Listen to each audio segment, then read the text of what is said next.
now recording, and I am now going to share.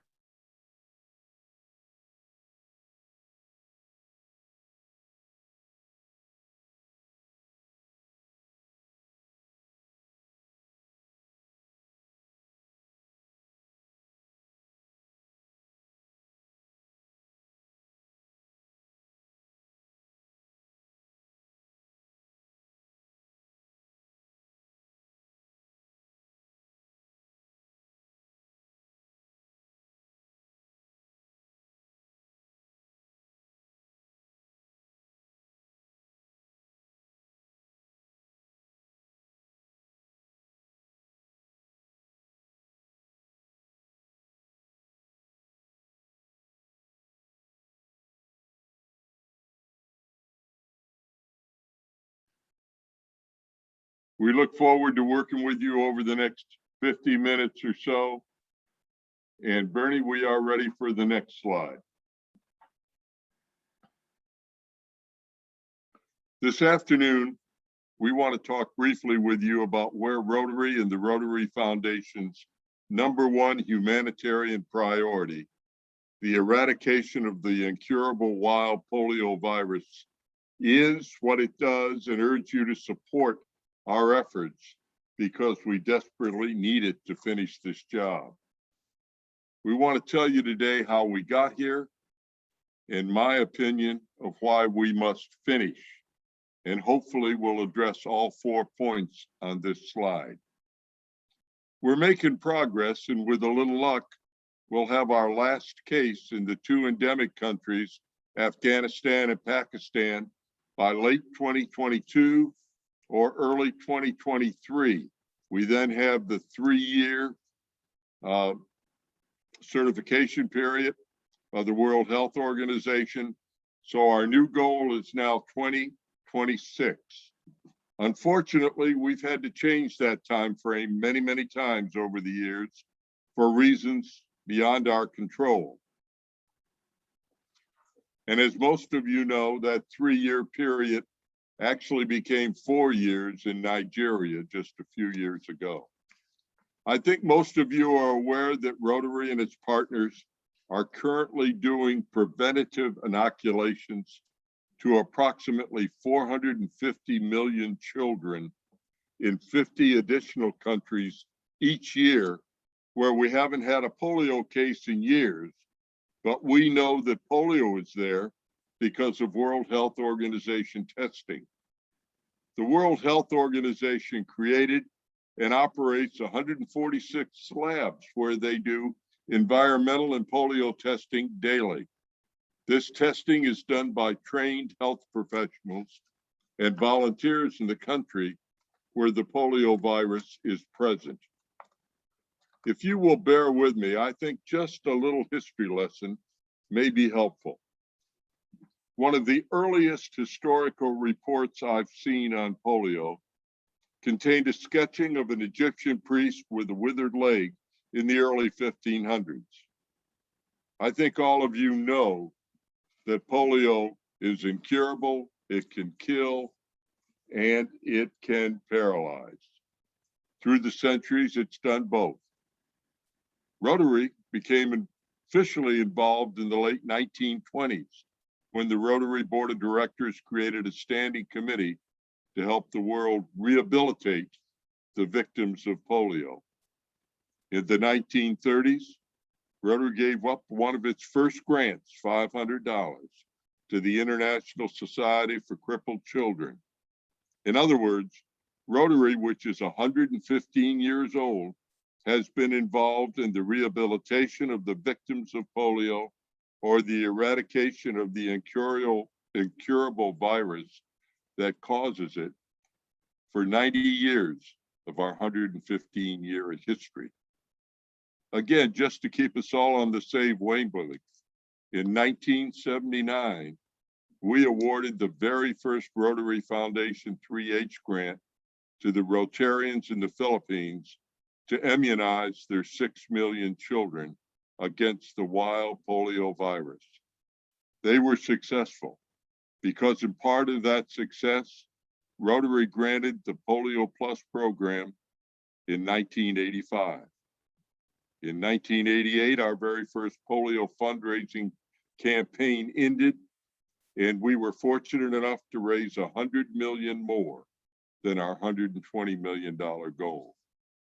In part because of this success, the World Health Assembly, the policy-making body of the World Health Organization, set a worldwide goal for the eradication of the wild polio virus, and they did this in 1988. The World Health Organization also joined the Global Polio Eradication Initiative, GPEI, formed by Rotary, and they did this again in '88, and by 1990, the U.S. Centers for Disease Control and UNICEF had already joined us. Let's put it another way. In just over 5 years, Rotary at that time had brought many nation states of the world, including the United States and 30 other countries, as well as the United Nations, the Centers for Disease Control, and the World Health Organization, into the Global Polio Eradication Initiative and our fight to rid the world of polio. In my opinion, in many ways, this program is Rotary's legacy. We're known throughout the world, much more than in the United States, as the organization that brought the world together to assist victims of and then to eradicate only the second incurable disease in the world, smallpox being the first. Several years ago, the Bill and Melinda Gates Foundation asked to join us in the GPEI, and this past year, Gavi, the Global Vaccine Manufacturers Association, also joined the GPEI. I'm sure you all know that $50 million that Rotary is committed to raise each year for polio eradication is matched 2-to-1 by the Bill and Melinda Gates Foundation to allow $150 million a year to be given to the GPEI in the name of Rotary and help with their worldwide budget of $1 billion a year to finish this job. Now you might ask, if the GPEI budget each year is approximately $1 billion, what is the cost? How do we need that much money? Why the great cost?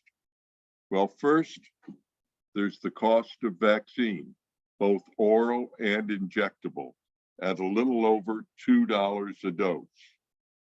Rotarians on NIDs can give the oral vaccine to children, but it takes a trained health professional to give the injectable dose. There is the cost of approximately 150 health professionals that are employed by the World Health Organization for this purpose, and they travel to the 50 countries where the polio virus exists on an as-needed basis for the purpose of these preventative inoculations. 3, there's the cost of security for our health workers and volunteers. Unfortunately, our most recent killing of a health worker occurred in Pakistan just a couple of weeks ago. There is the cost for environmental testing workers who investigate waste materials that are collected and taken to the World Health Association labs.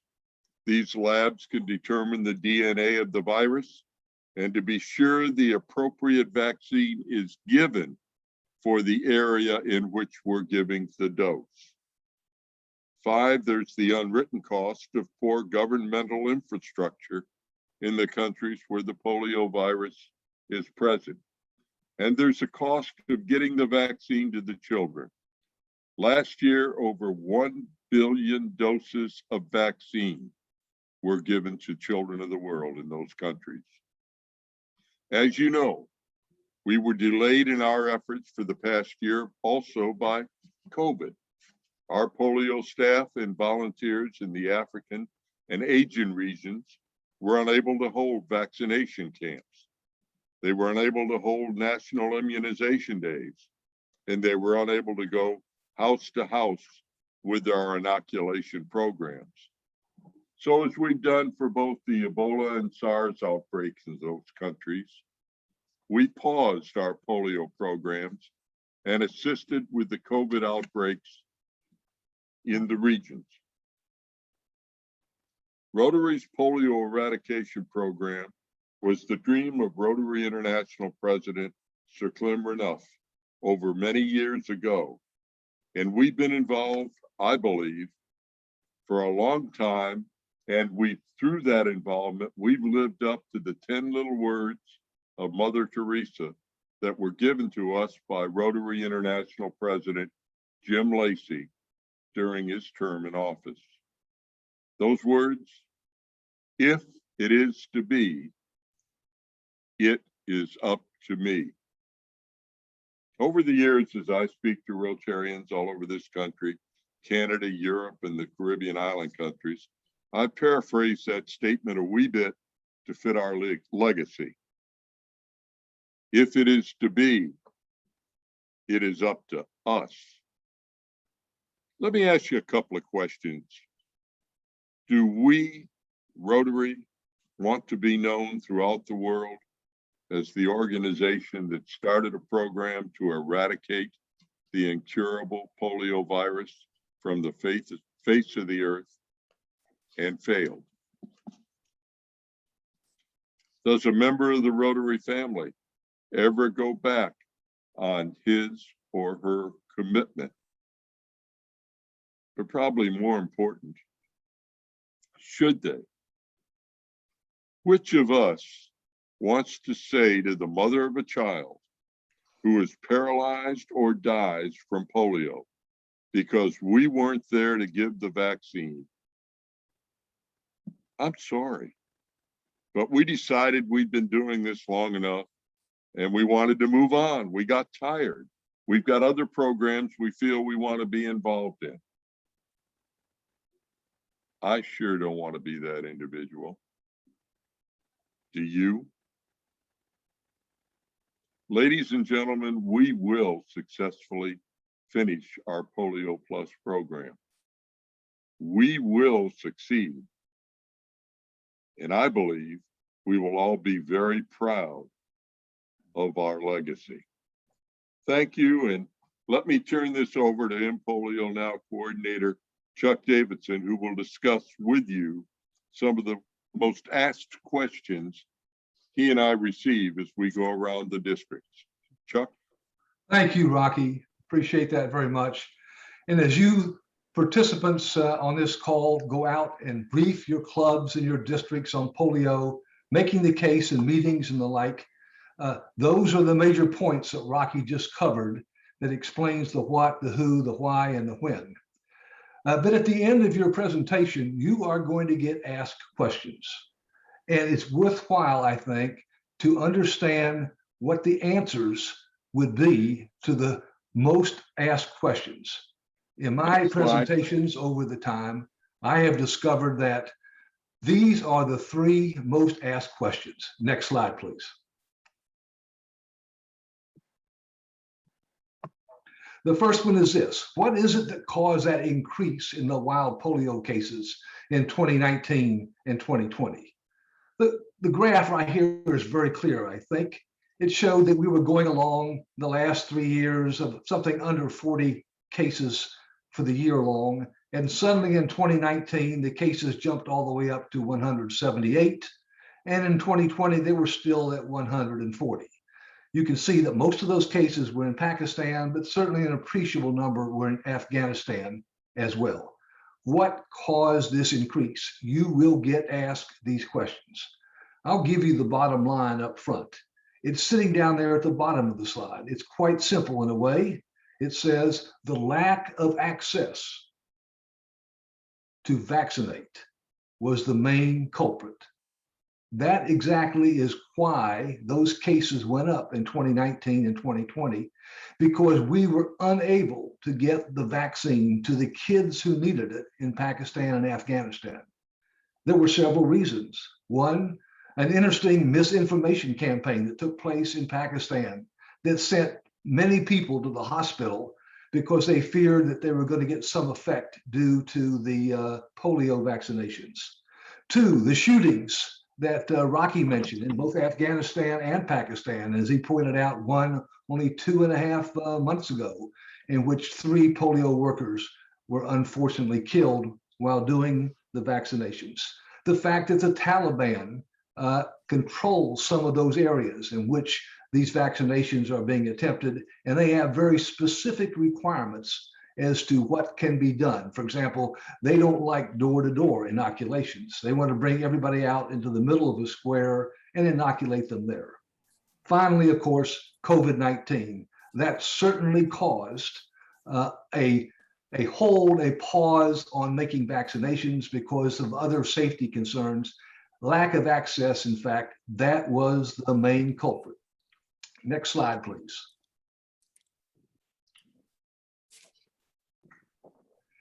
This is the next question, and this is a little more complex. Those were the wild polio cases. What about vaccine-derived cases? You will remember exactly what vaccine-derived cases are, because we're using the oral vaccine in countries, mostly outside the United States, that's made up of a weakened live virus in that vaccine. Okay, that's one way of taking care and vaccinating someone against polio. And because it's just a case of giving a couple of drops, it's cheap, easy to administer, nothing to inject. And believe it or not, the recipient unintentionally immunizes others just because of the excess vaccine that he excretes through his feces. And then with contaminated water and contaminated food, that gets passed on to other unvaccinated children, which, believe it or not, actually immunizes them as well. But once in a while, after a period of circulation, that excreted oral live weakened vaccine mutates and becomes just as viral, just as causing of paralysis as if it were the wild polio virus. To fight this, they had to develop a genetically stable oral vaccine that wouldn't mutate, no matter how many times it passed through people. Next slide, please. This chart shows exactly the magnificent increase, if you want to call it that, of the number of vaccine-derived cases. Take a look. Down there, less than 200, less than 100, 50, 40, in 2016, almost none.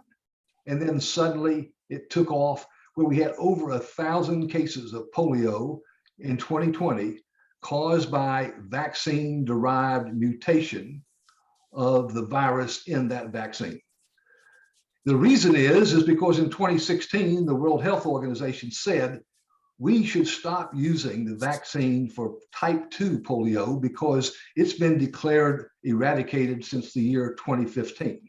We should stop using that. And so they removed that from the vaccine and vaccinated only against type 1 and type 3. But there was one sad fact that occurred. All of the type 2 vaccine and all of the type 2 virus still existed in some people and in some sewage areas. And when that happened, it took hold with a few people who became a few more people. And they passed that on to unvaccinated children and to vaccinated children as well. Why? Because there was no more type 2 vaccine in that bivalent vaccinations anymore. And so that two-edged sword of taking one of the type vaccines away ended up allowing the type 2 vaccine or the type 2 polio to take hold again. That's what caused these vaccine-derived cases. That was the culprit that you see at the bottom of the slide. And the new oral vaccine that was approved on an emergency basis back in November is in fact what is causing that big drop-off. So you can see the good news on this slide is that in 2021, and remember the polio year is the same as the calendar year, okay, only a few cases, relatively speaking, has been seen so far. And the good news, of course, in the wild polio case, there's only been 2 cases seen in this year so far of the wild polio virus, one in Pakistan and one in Afghanistan. Final slide, please. This is the third question I get that's probably the most popular question, and it probably has the simplest answer. How is COVID-19 affecting the fight against polio? And it did affect the fight against polio. It did that because Rotary International and the World Health Organization felt a moral imperative to make use of that infrastructure that was there for polio and help with the COVID-19 vaccination as well. And because of that, and you can see from this slide the parts of that infrastructure that was used, and it was used very well. We should all feel proud of how that infrastructure was turned loose on COVID-19. But in the meantime, there were some pauses in vaccinations, which led to the lack of access again to vaccinate people. And that, in fact, is how COVID-19 affected the fight against polio. It affected it for a while, but it is not affecting it nearly as much anymore. And now that I finished with these three questions, which are the most popular questions I've been asked, let me move on, or let us move on, to talking a little bit about successful fundraisers to raise money to continue the fight against polio. And Bernie Rydell will do that because he is our district polio chair in District 7770. Bernie?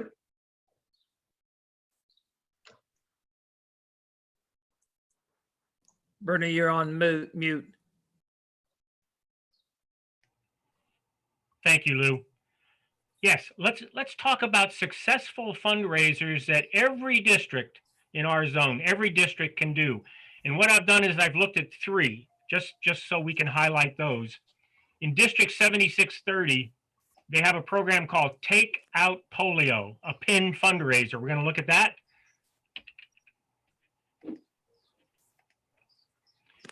In 7750, we're going to look at Skip a Meal for Polio. And I think Lorraine mentioned that a little bit in the previous session, but we're going to give some more detail to that. And in District 7770, that's my district, we have something called Run with Bernie, which is a 1,000-mile walk, run, bike polio challenge. So let's take each one and look at them. The first one is 7630, Take Out Polio Pin Fundraiser. And I got to tell you, they sell these pins. Look at these beautiful, these are pins. Take Out Polio, I Save 600. Take Out Polio, I Save 200. I got to give a shout out here to Debbie Vance McKay. If you're on Facebook, you know Debbie. She does some of the most amazing Rotary graphics, and she did these graphics, and then the district took the graphics and made pins out of them. So shout out to Debbie. She's an unbelievable artiste. So how does this work? How does this pin fundraiser work? Well, it's pretty simple.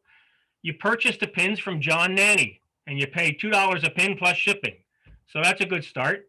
Of course, John Nanny is the PolioPlus chair in this district. So you purchase the pins from John, and then you sell them for $40.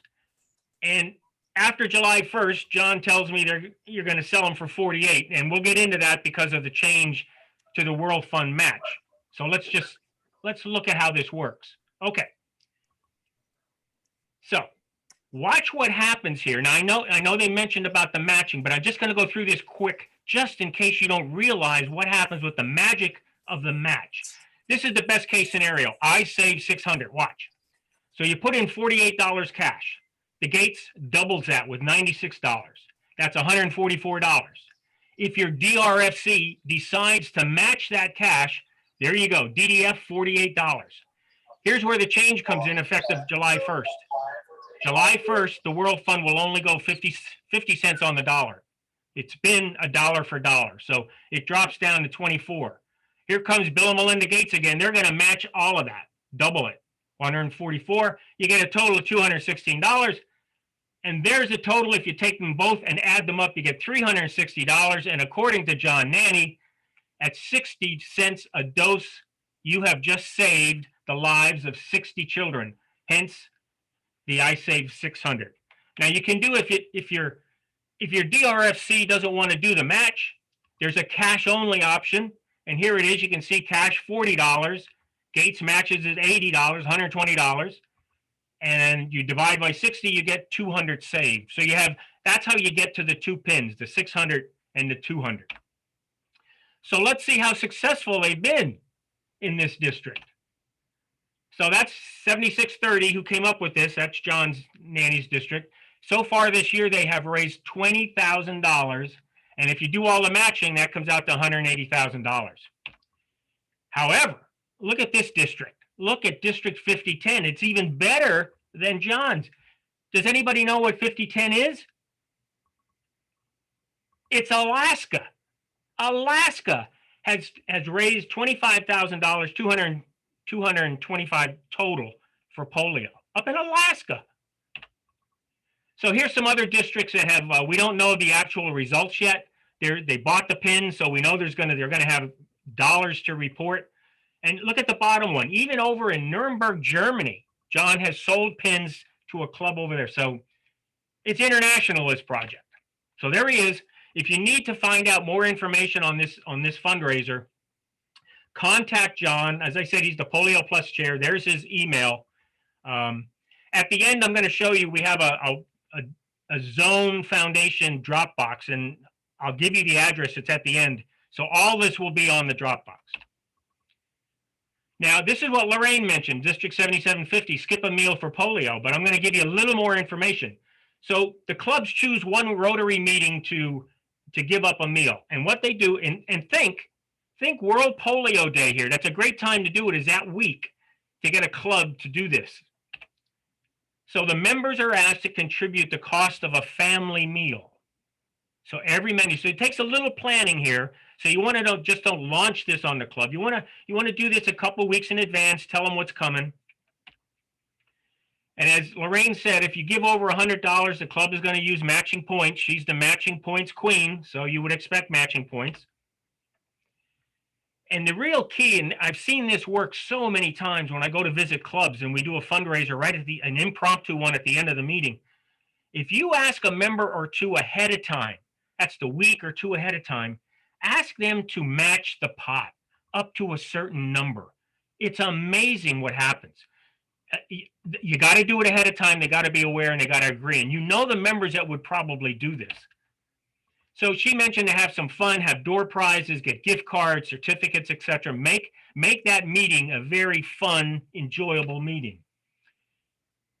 Clubs in her district have, and this is just the one day at a meeting, have raised almost $4,000 at a meeting. So it helps the clubs reach their club polio goal. So, and if they can get it out of the way by doing at one meeting, it's a great, great thing. Okay.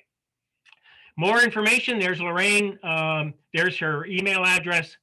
And again, all this information will be on the Dropbox. Now, our last one that we're going to look at here is District 7770, and it's Run with Bernie. Okay, so what is that? Well, it's a 1,000-mile walk, run, bike polio challenge.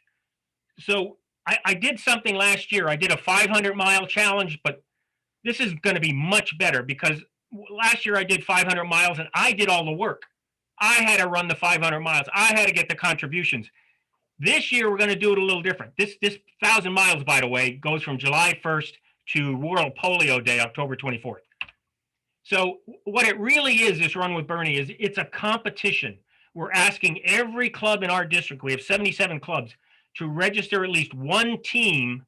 And the total miles for that team, if they have 4, if they have 10 people, add them all up. And that's what the challenge is, to see if they can match my 1,000 miles that I'm going to do. Well, we also accept if there's any individuals out there that think they can go mono on mono and take me on to do the 1,000 miles just one-on-one, we'll accept them too. So here's the goals. Here's what we want to accomplish. Obviously, raise dollars and awareness for our fight to end polio.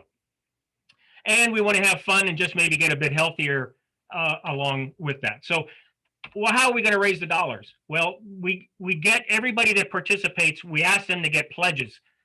A good thing would be so many dollars per mile. The nice thing about this is it takes some of the burden away from the Rotarians. You ask family, friends, neighbors, get other people outside the Rotary Club involved to help raise money and take some of that burden off the Rotarians. Of course, we get cash contributions. I'll tell you from my experience last year, I did raise for Rotary when I did my 500-mile challenge, raised over $16,000, and most of that came in through this Raise Rotary function that the foundation has. It's fantastic. So it's a great thing. And before you know it, the clubs will achieve their club polio goal. So you can have fun, achieve your goal. It's great. Okay, there's an awareness part to this. So we want to raise awareness.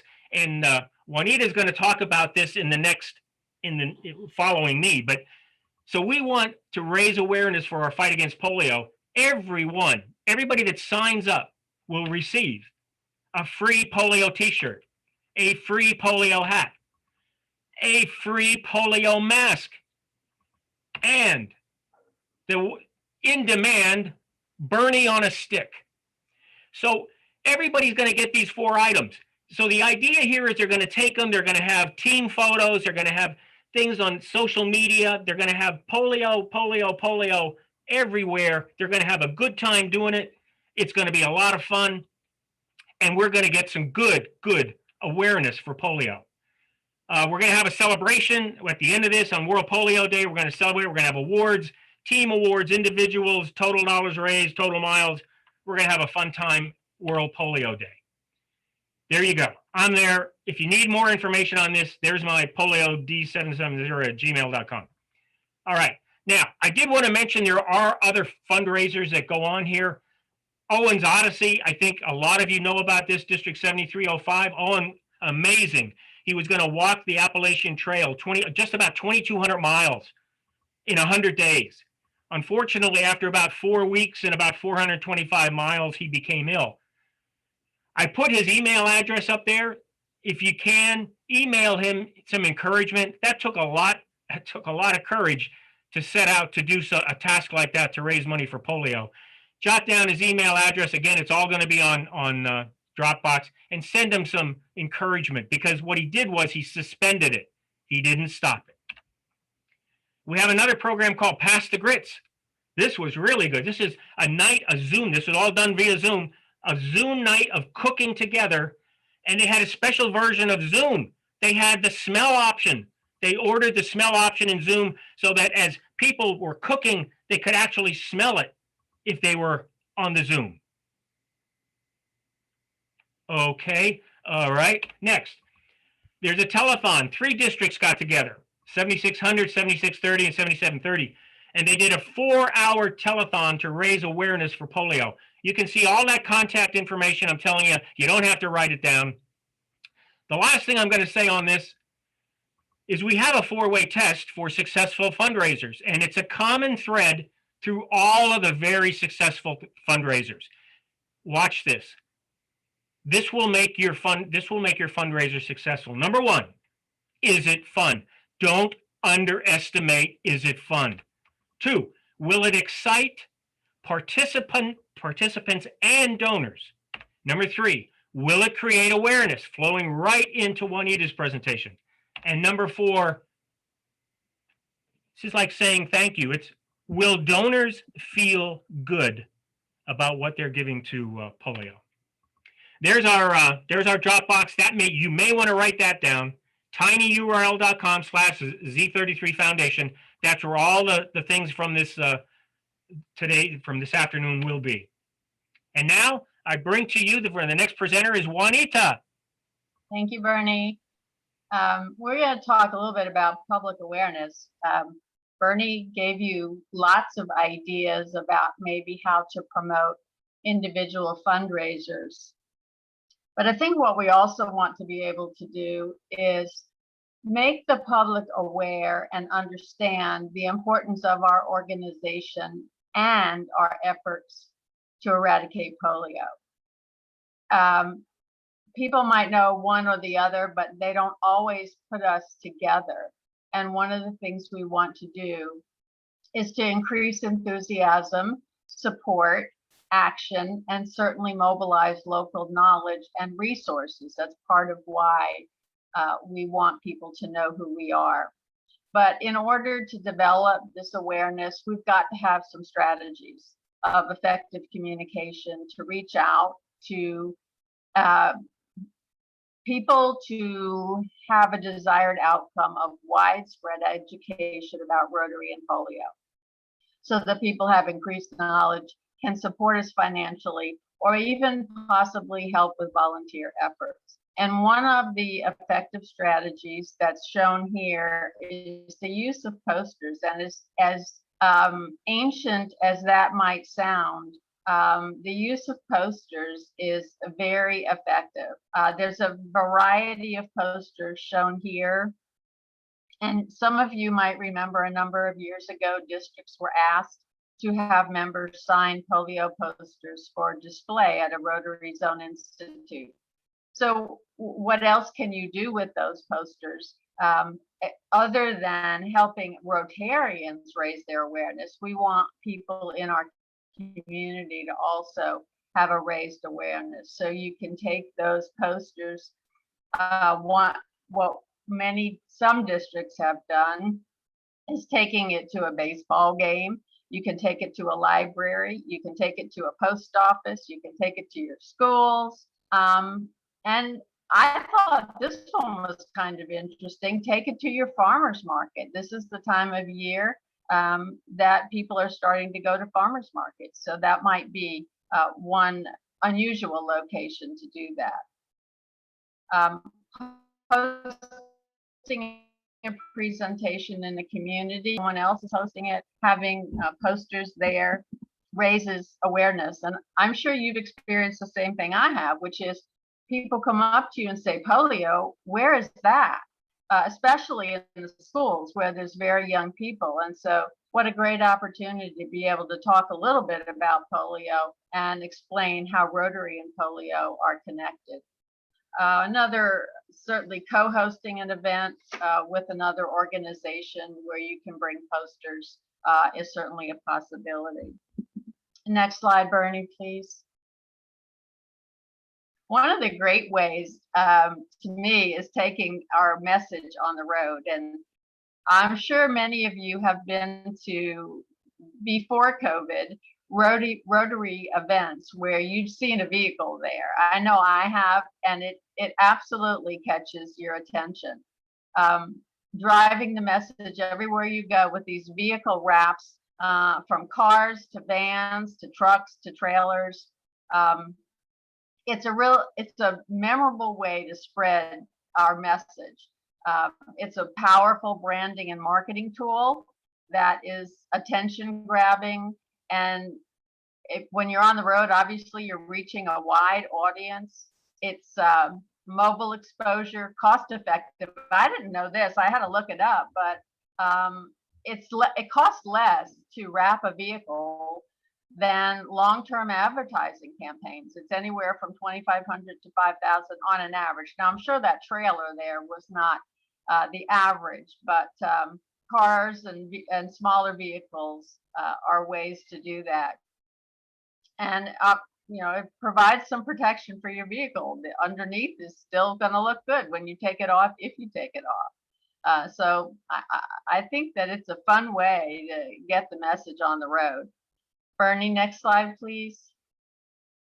There are just so many ways to help the public become aware of the connection between Rotary and polio. And I have to say, this one on the top left is a little free library. And I don't know how many of you've read the May issue of Rotary magazine, but there's an article about little free libraries there, and it's about a Rotarian whose mother had been a school teacher, and he started making these little tiny schoolhouses, filling them with books and putting them on his front yard. And as people became familiar with it, more and more people wanted to do it, and it's actually turned into a nonprofit organization now with an opportunity for us for branding. And you can see that little Rotary symbol there. But what about packing it with books about polio, about postcards with polio, advertising polio, and helping people be aware of Rotary and polio together? So I thought that was a very creative way to help develop some public awareness.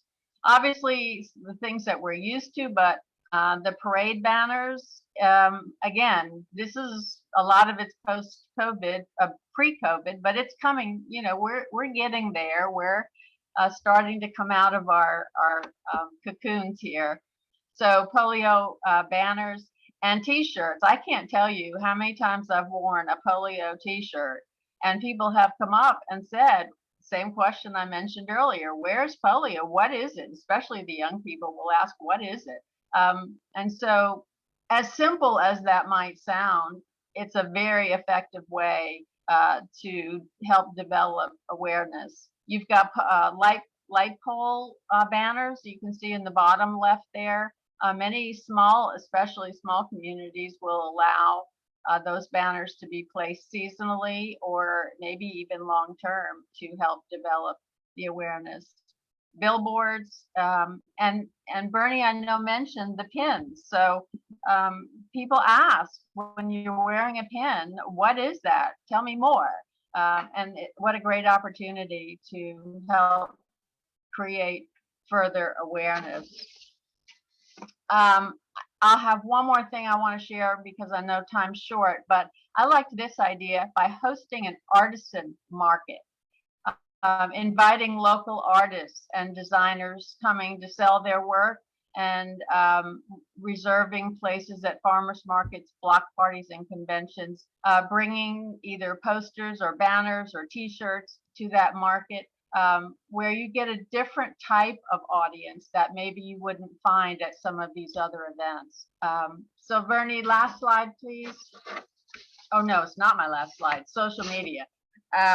This is probably very familiar to all of you, but I think you know about 90% of adults use the internet today. Not everybody of that 90% uses social media, but online promotion is a great use for charities. And in most cases, it's free. Facebook, most people are on Facebook, so you'll have a lot of exposure through Facebook.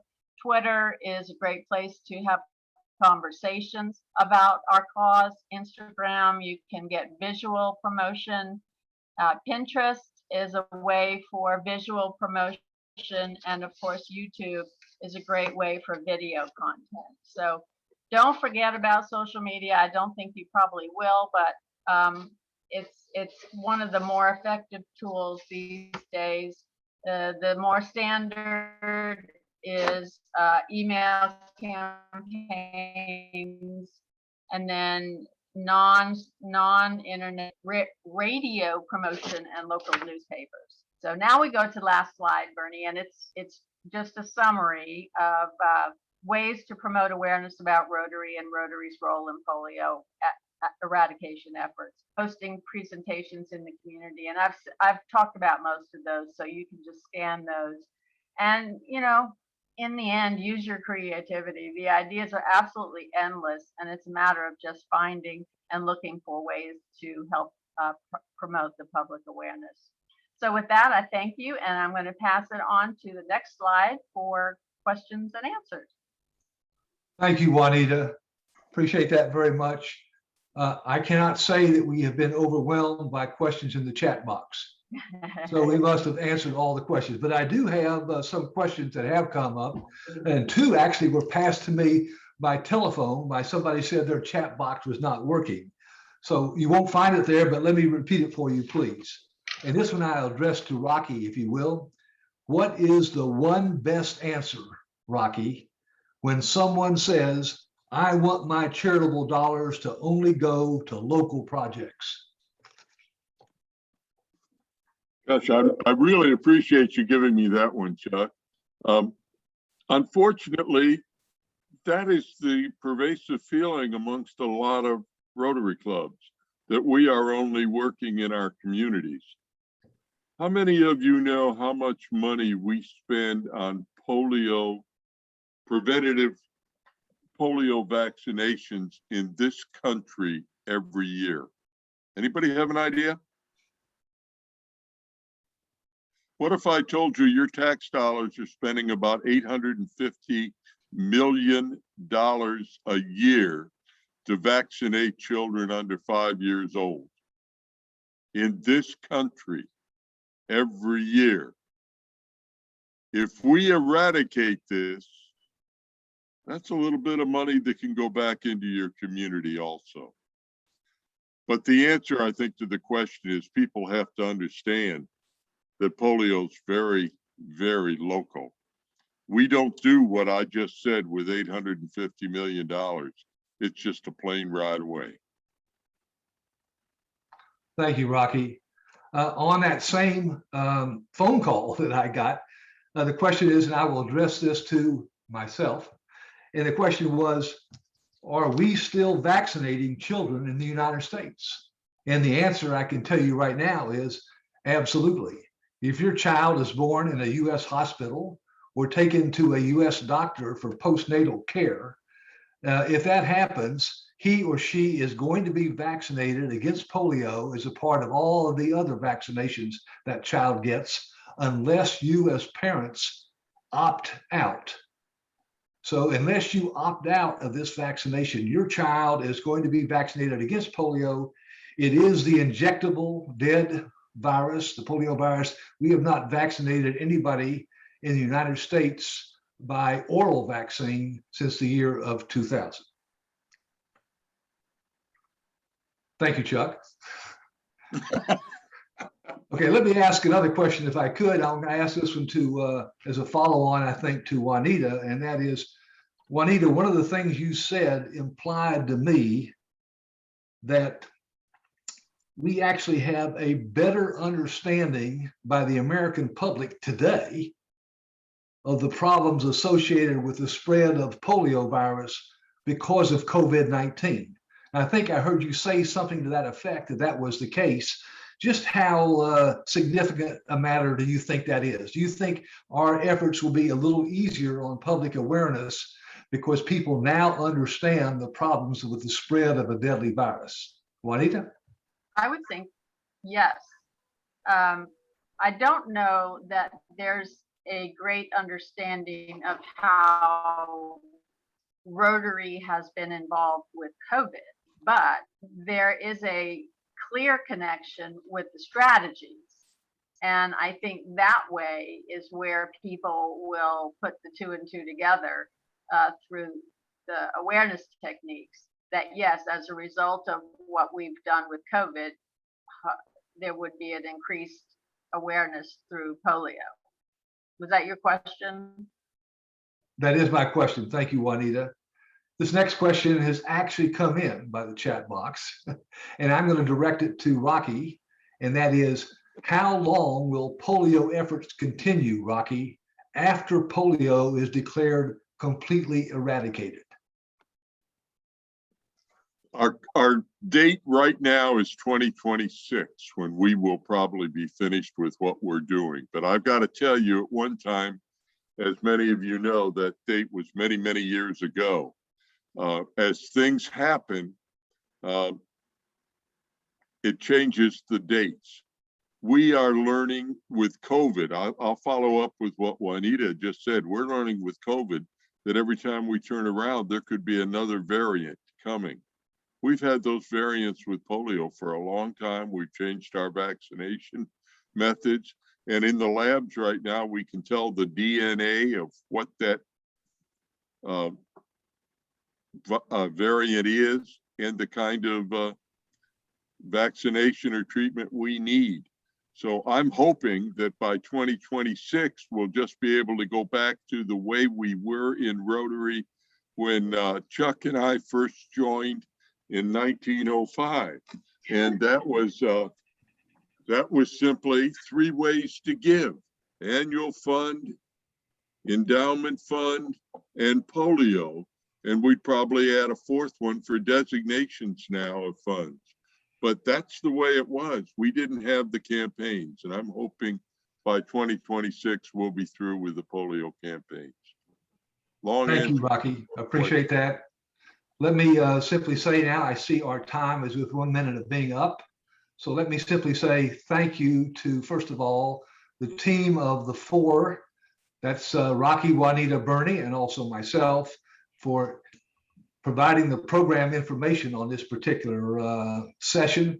I'd like to remind everyone that these slides will be available on that website that Bernie mentioned to you during his presentation.